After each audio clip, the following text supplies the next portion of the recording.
For this review, I wanted to take a step outside my comfort zone and review a movie that I've never seen before. No Country for Old Men is regarded as a modern classic and a masterpiece. It won 4 Oscars for Best Film, Directing, Writing, and Supporting Actor, and it sits in very high regard amongst scores of critics and movie lovers alike. To say the film came out 15 years ago, and considering its critical acclaim, I went into it completely blind, having zero idea what it was about or what happens, and I'm so glad that this was the case. It's a movie that has given me much pause for thought, and I'm excited to explore why I really liked it and why I also found it incredibly frustrating at the end. So just a friendly reminder, I am going to talk about some serious spoilers, so let's get into it. When Llewellyn Moss, a Vietnam veteran and hunter, stumbles across a huge drugs deal gone horribly wrong, he takes advantage of the situation and steals the money that's left behind. But he soon finds himself in the crosshairs of Anton, a psychopathic and ruthless hitman tasked with retrieving the money, and sets out to hunt Llewellyn down. Caught in the middle is Anton, the town's aging sheriff, trying to get to the bottom of what's going on, while also dealing with an ever-changing criminal world that's becoming increasingly alien to him. Now I've got a confession to make. This is my first Coen movie. Yeah, I know I'm scum and there's no excuse for it. But after seeing No Country for Old Men, it's at least given me a big push to watch their other movies, because I think No Country for Old Men is good. I think it's very good indeed. Now I've not read the book that it's adapted from, so I'm only going to form my opinions based on the movie alone. The 3 main characters are all played magnificently by Josh Brolin, Javier Bardem and Tommy Lee Jones, and they take command of the screen and engage in this dance of splendid and gripping acting. Llewellyn is a perfectly flawed protagonist. He's not afraid to engage with violence or illegal situations, but there's the underlying humanity to him that ultimately leads him to his predicament.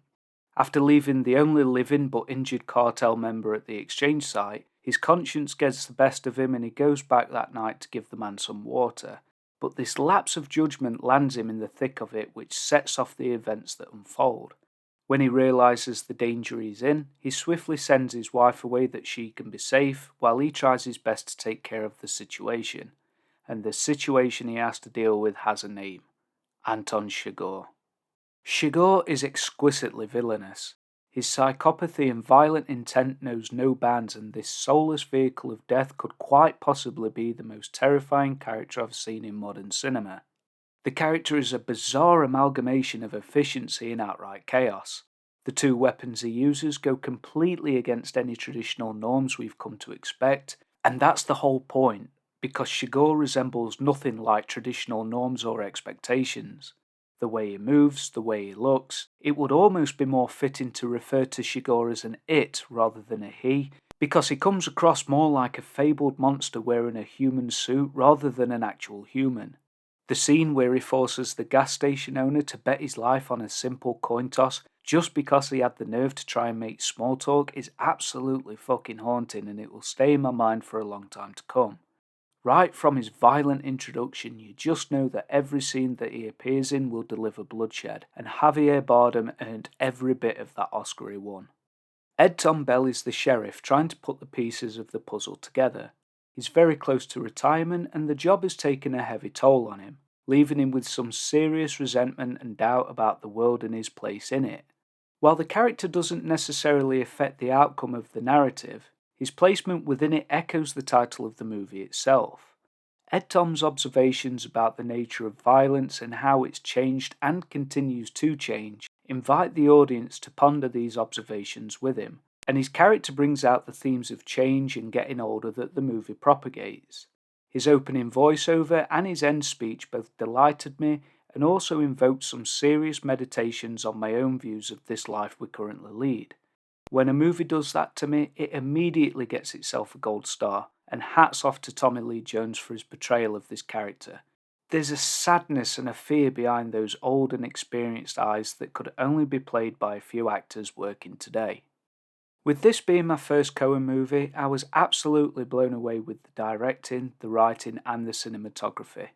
The dialogue felt so raw, honest and real, but still having that marvellous exaggeration needed to make it compelling.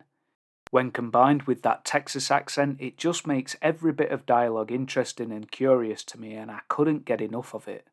Roger Deakins' cinematography captures that desolate and unforgiving wilderness in immaculate detail and manages to bring forth the aesthetic of classic old-time westerns into a modern age. The use of deep black shadows and simple lighting create that film noir look in certain scenes, and it adds a delicious topping to what is essentially a near-perfect visual treat. So here we go. Heavy spoiler for a major point in the story. The decision to kill Llewellyn off camera and with no real build-up after everything we've been through thus far was a huge risk. It didn't work for me, but I completely understand why they did it, and I completely understand why a lot of people praised it too. Just like with Anton Chigurh, it doesn't follow traditional norms or expectations, and it echoes the coin toss that Chigurh does with the gas station owner and right at the end with Llewellyn's wife. It's 50-50. You're either going to get something good out of it or something bad. For me, I got the bad, but that's not to say it was a wrong decision, because it wasn't. I guess I just like my stories to be told a little more traditionally. It was massively frustrating, but I do respect it. No Country for Old Men is a new favourite of mine. Beautifully written, directed, acted, and filled with more thought-provoking questions, themes, and symbolism than you can shake a stick at, it really was a great experience all round, and like I said earlier, it's given me the itch to check out the Coens' other movies. It was bloody fantastic.